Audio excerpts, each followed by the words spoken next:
dalšího detektiva. Nebojte se, třeba vás za to povyšní. Ale nebo taky degradní. Věřte mi alespoň jednou, prosím. Kdyby si neskazil tu akci minulý měsíc, tak se ho dávno mohli mít. Myslíte to jak já, aby jsme museli dělat muzikanty v jednom baru?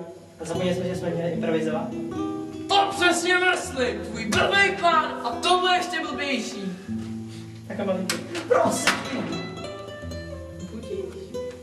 Takže, jo?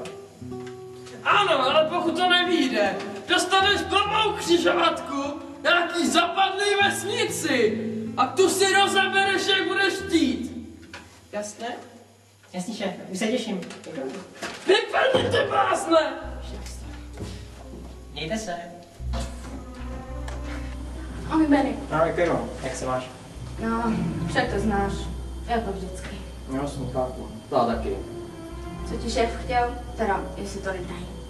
Ale momentálně hledám nějakého chlapka a nechtěl mi ten připadat. No a jak se ho přemluvil? No, přišel jsem západem jako chytí. Tak mi ho dal. To se máš? Já už dlouho jsem žádný případ nedostal.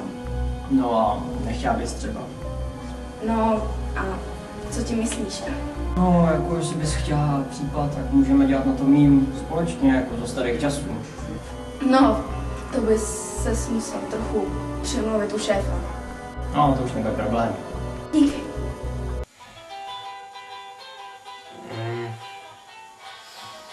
Zase to rádio. Que me gusta lo mejor, a mujeres no me falta ni el dinero ni el amor. En mi caballo, por la sierra yo me voy, las estrellas y la luz.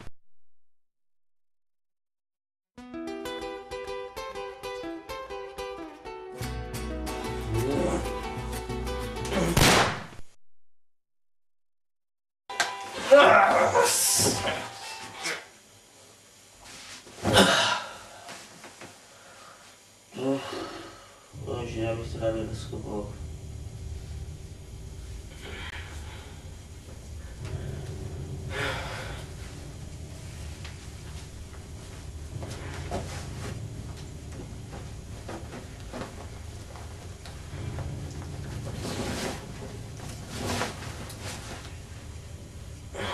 Takže káva.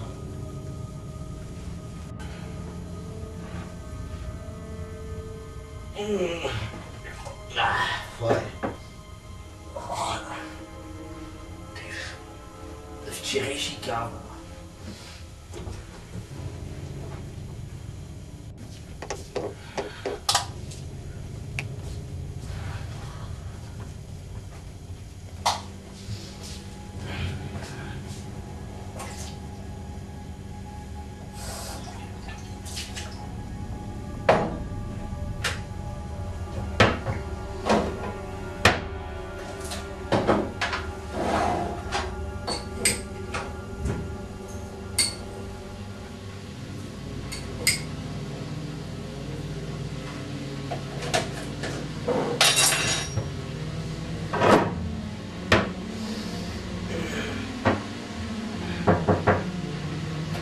Co to právě porám.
Doufám, že jste připraveni.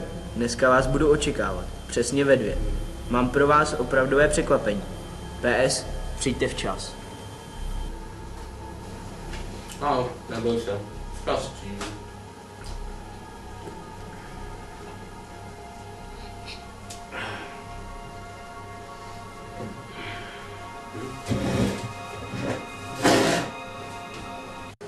Co tu zase chceš? Tož to je tvůj personál, nic? Si k němu chovej trochu slušně. Tak co tu prosím tě chceš? Ale rychle, jinak tebe nadělám 3 dní. Budu ti připadat jako... Xko! No, co jsi chtěl samé? Tady je 100 000. Máš dodavatel bude trať. No, to? Moje prachy. Jiziku, nechal bys nás na chvilku v samotě? Da, já můžu. Pane, ale budu potřebovat přesný seznam věcí, které budete potřebovat. To je mi jasný, ty, troubo neschopnej. Tady to máš a zkus nesouhlasit.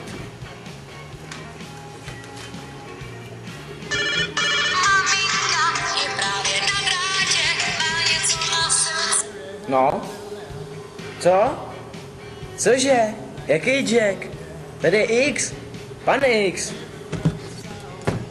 A nevím, kde je, někde na hřbitově. No co by tam asi dělal? Leží. Co? A jo, zabil jsem ho. No. Jo, taky přeji hezký den. Že jste mu ukradl mobilfon? Přece ho tam nenechám ležet.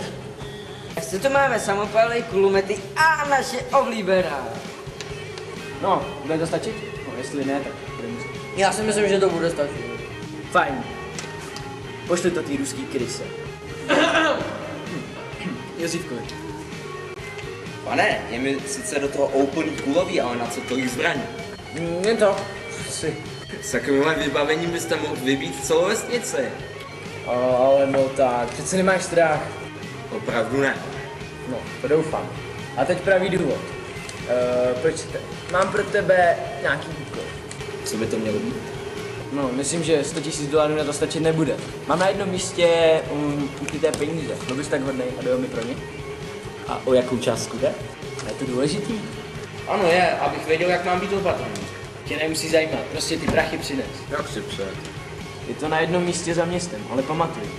Získal jsi moji důvěru, ale o to bude tvůj trest za zradu horší. Doufám, že ti to je jasné. Ano, všem jasné. Ty peníze jsou za městem, zakopaný v lese. Tamhle sám ti dám mapu. Přesné místa, kde jsou. Pamatuj na to, že tě nesmí nikdo vidět. A jestli tě chytnou, tak se my dva neznáme. A jestli mi zdrhneš mýho penízka, tak ti hochu přísahám, že si mě nepřej potkat. Já bych tě... To... Ne, to necháme radši na jiný. Začínám se vás bát. Nebojte se. Je tam přesně $50 000. A jestli mi zbysne jediná bankovka, jen jediná bankovka, tak s tebe udělám žrádlo pro psy. Ty máš psy? To se mi nezaď. Ne, nemám si ty pitomče. A ti vyhrožuju, chápeš? Fajn. Jo, a samé, dej mi nějaký nářadíčko. Nářadíčko. Zbraně ty nech schopný ňoumo. A to řeknu rovnou.